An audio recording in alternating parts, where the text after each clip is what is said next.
اعوذ باللہ من الشیطان الرجیم بسم اللہ الرحمن الرحیم اللہم صلی علی محمد و آل محمد وعجل فرجہم۔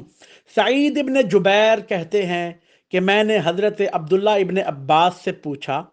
کہ اس شخص کا کیا اجر و ثواب ہے جو ماہ رمضان میں روزے رکھتا ہے اور ماہ رمضان کے حق کو پہچانتا ہے۔ تو عبداللہ ابن عباس نے فرمایا، اے ابن جبیر، آمادہ ہو جا تاکہ میں تجھے ایک ایسی حدیث سناؤں جو تیرے کانوں سے نے پہلے نہ سنی ہو اور تیرے دل سے پہلے نہ گزری ہو۔ پوچھے گئے سوال کے متعلق اپنے ذہن کو خالی کر لو۔ جو تم نے سوال کیا ہے یہ اولین و آخرین کا علم ہے۔ سعید ابن جبیر کہتے ہیں میں وہاں سے چلا گیا اور اگلی صبح آمادہ و تیار ہو کر طلوع فجر کے وقت ابن عباس کے پاس پہنچ گیا۔ میں نے نماز فجر ادا کرنے کے بعد اسے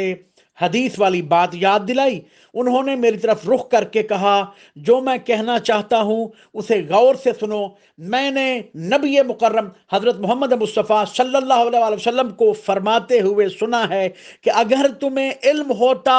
کہ ماہ مبارک رمضان میں تمہارے لیے کتنا ثواب ہے تو تم ہر پل ہر دم اللہ کا شکر ادا کرتے رہتے۔ اور پھر فرمایا، جب رمضان کی پہلی رات ہوتی ہے تو اللہ تعالیٰ میری امت کے تمام ظاہر اور پوشیدہ گناہ معاف کر دیتا ہے اور 2,00,000 درجات بلند کرتا ہے اور بہشت میں جنت میں 50 شہر تعمیر کرتا ہے۔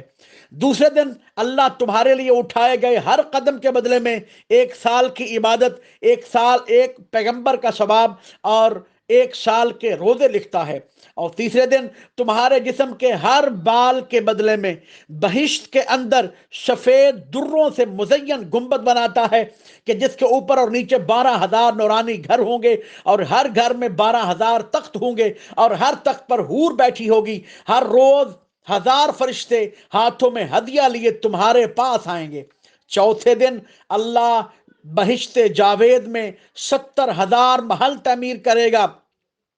اور ہر محل میں 70,000 گھر، ہر گھر میں 50,000 تخت اور ہر تخت پر حور بیٹھی ہوگی اور ہر حور کے سامنے 1,000 چھوٹی کنیزیں کھڑی ہوں گی اور ان کے لباس دنیا اور اس کی ہر چیز سے بہتر ہوں گے۔ پانچویں دن اللہ جنت ماوا میں تمہیں 1,000 شہر عطا کرے گا۔ ہر شہر میں 70,000 گھر، ہر گھر میں 70,000 دسترخوان اور ہر دسترخوان پر 70,000 کاسے، ہر کاسے میں 60,000 قسم کی غذا ہوگی اور ہر ایک غذا ایک دوسرے سے مختلف ہوگی۔ چھٹے دن اللہ تمہیں دارالسلام میں 1,00,000 شہر عطا کرے گا۔ ہر شہر میں 1,00,000 گھر، ہر گھر میں 1,00,000 سونے کے تخت ہوں گے جن کا طول 70,000 ہاتھ ہوگا اور ہر تخت پر حور العین تمہاری بیوی کے طور پر بیٹھی ہوگی جس کے پیشانی پر در اور یاقوت سے مزین 30,000 زلفیں ہوں گی اور ہر زلف کو 100 کنیزوں نے اٹھا رکھا ہوگا۔ ساتویں دن اللہ تعالی جنت نعیم میں تمہیں 40,000 شہید اور 40,000 صدیق کا اجر و ثواب عطا کرے گا۔ آٹھویں دن اللہ تعالیٰ تمہیں 60,000 عابد اور 60,000 زاہد کے عمل کے مثل اجر و ثواب عطا کرے گا۔ نویں دن اللہ جو اجر و ثواب 1,000 عالم، 1,000 اعتکاف میں بیٹھنے والے اور 1,000 جنگجو کو دیتا ہے وہ تمہیں نصیب کرے گا۔ دسویں دن اللہ پاک تمہاری 70,000 حاجتیں برلائے گا۔ سورج، چاند، ستارے، چوپائے، پرندے، تمام پتھر، تمام پھول، ہر خشک و تر، مچھلیاں، دریا اور درختوں کے پتے تمہارے لیے استغفار کریں گے۔ 11واں دن تمہارے لیے 4 حج، 4 عمروں کا ثواب لکھے گا اور حج ایسا ہوگا جو پیغمبر کے ساتھ اور عمرہ ایسا ہوگا جو کسی شہید یا صدیق کے ساتھ ادا کیا ہوگا۔ 12واں دن تمہارے لیے گناہوں کو حسنات میں بدل دے گا اور تمہاری نیکیوں کو 2 برابر کر دے گا اور ہر نیکی کے بدلے 1,00,000 نیکی لکھی جائے گی۔ اور 13ویں دن اللہ اہل مکہ اور مدینہ کی عبادت کی مثل ثواب دے گا اور تمہیں مکہ اور مدینہ کے درمیان ہر پتھر اور مٹی کی تعداد میں شفاعت نصیب فرمائے گا۔ اور 14ویں دن گویا تمہیں حضرت آدم، نوح اور ان کے بعد حضرت ابراہیم اور موسیٰ اور ان کے بعد حضرت داؤد اور سلیمان کی ملاقات کا شرف ہوا ہو اور تم نے ہر پیغمبر کے ساتھ 200 سال تک خدا کی عبادت کی ہو، 15ویں دن تمہاری دنیا اور آخرت کی ہر حاجت پوری کرے گا۔ جو کچھ حضرت ایوب کو دیا تھا تمہیں بھی عطا کرے گا، تمہاری دعائیں مستجاب کرے گا، حاملین عرش تمہارے لیے استغفار کریں گے، اور قیامت والے دن 40 نور عطا کرے گا جو 10 ہو کر تمہارے دائیں بائیں آگے اور پیچھے رہیں گے۔ 16ویں دن جب تم قبر سے نکلو گے تو تمہیں 60 لباس عطا کرے گا تاکہ تم انہیں پہنو، تمہیں سواری کے لیے ناکہ ملے گا، اور اللہ تمہارے لیے ابر رحمت بھیجے گا جو اس دن کی گرمی میں تجھ پر سایہ کیے رہے گا۔ اور جب 17واں دن آئے گا اللہ فرمائے گا یقیناً میں نے انہیں اور ان کے والدین کو معاف کر دیا ہے، اور اللہ ان سے قیامت کی سختیاں اٹھا لے گا۔ جب 18واں دن آئے گا تو اللہ تعالیٰ حضرت جبرائیل، میکائیل، اسرافیل، حاملین عرش، کرسی اور قربین کو حکم دے گا اگلے سال تک امت محمد کے لیے استغفار کریں، اللہ تمہیں قیامت والے دن اہل بدر کا ثواب عطا کرے گا۔ اور جب 19واں دن آئے گا تو زمین و آسمان کے تمام ملائکہ ہر روز تمہاری قبروں کی زیارت کے لیے اللہ سے اجازت لے کر آئیں گے، اور ہر فرشتے کے پاس ہدیہ اور شربت بھی ہوگا۔ اور جب 20ویں رمضان کا دن ہوگا تو خدا تمہارے لیے 70,000 فرشتے بھیجے گا تاکہ تمہیں راندے ہوئے شیطان کے شر سے بچائیں، اور وہ ہر دن کے روزے کو 100 سال کے روزے کے برابر لکھیں گے۔ اللہ تمہارے اور جہنم کے درمیان خندق بنا دے گا، تمہارے لیے توریت، زبور، انجیل اور فرقان کی تلاوت کرنے والوں کا ثواب لکھے گا، تمہارے لیے حضرت ابراہیل کے ہر پر کے تعداد کے برابر 1 سال کی عبادت لکھے گا، عرش اور کرسی کی تسبیح کا ثواب بھی عطا کرے گا، قرآن کی ہر آیت کی تعداد کے برابر حور العین عطا کرے گا۔ 21ویں رمضان کا دن اللہ تعالیٰ تمہاری قبروں میں 1000 فرسخ تک وسعت عطا کرے گا، اور تم سے قبر کی تاریکی اور وحشت کو دور کر دے گا، تمہاری قبور کو شہداء کی قبریں بنائے گا، اور تمہارے چہروں کو حضرت یوسف بن یعقوب کے چہرے جیسا بنا دے گا۔ 22ویں رمضان کا دن خدا تمہارے پاس ملک الموت کو اس طرح بھیجے گا جس طرح انبیاء کے پاس بھیجتا ہے، اور تم سے منکر و نکیر کا خوف اٹھا لے گا، دنیا کے غم اور عذاب قبر کو تم سے دور کرے گا۔ 23ویں دن تم پل صراط سے انبیاء، صدقاء، شہداء اور صالحین کے ساتھ گزر جاؤ گے، تمہیں اس چیز کا ثواب ملے گا گویا تم نے میری امت کے ہر یتیم کو کھانا اور ہر عریان کو لباس عطا کیا ہے۔ 24ویں دن تم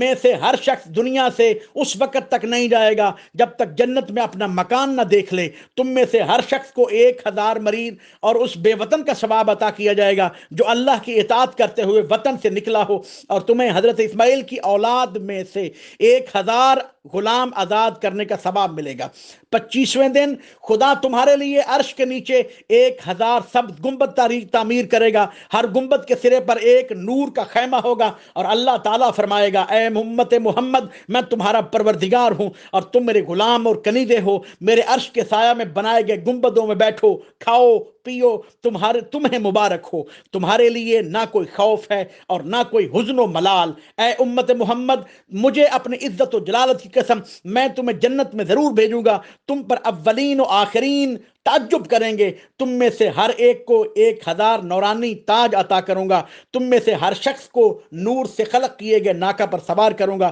جس کی لگامیں نور کی ہوں گی، جس پر سونے کے 1000 حلقے ہوں گے، اور ہر حلقے پر ایک فرشتہ کھڑا ہوگا جس کے ہاتھ میں نور کا ستون ہوگا، یہاں تک کہ تمہیں بغیر حساب و کتاب جنت میں داخل کروں گا۔ جب 26ویں رمضان کا دن ہوگا اللہ تم پر نظر رحمت کرے گا، قتل اور اموال کے علاوہ تمہارے سب گناہ معاف کر دے گا، اور ہر روز 70 مرتبہ تمہارے گھر کو غیبت، جھوٹ اور تہمت سے پاک کرے گا۔ جب 27ویں رمضان کا دن ہوگا تو تمہیں تمام مومنین و مومنات کی نصرت و مدد، اور 70,000 عریان لوگوں کو لباس پہنانے، میدان جنگ میں 1000 جنگجوؤں کی خدمت اور انبیاء پر خدا کی نازل کردہ ہر کتاب کا تلاوت کا ثواب عطا کرے گا۔